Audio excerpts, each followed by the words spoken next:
Hey guys, in this video we're going to take a look at how you can delete a text message or a text conversation on the Samsung Galaxy S23 series.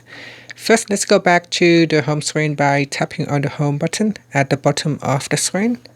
From the home screen, open up the text messages app. Then in the messages list, go down and open up a text conversation.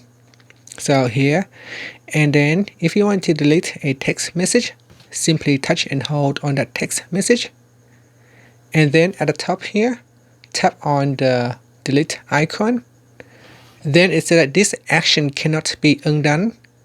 If you are sure, tap on the delete button and this will permanently remove the text message from the conversation.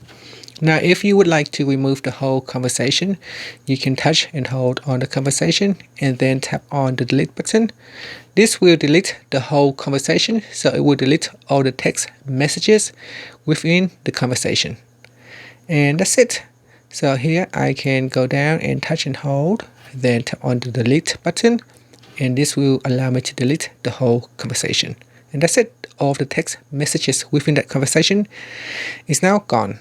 And that's it. Thank you for watching this video. Please subscribe to my channel for more videos.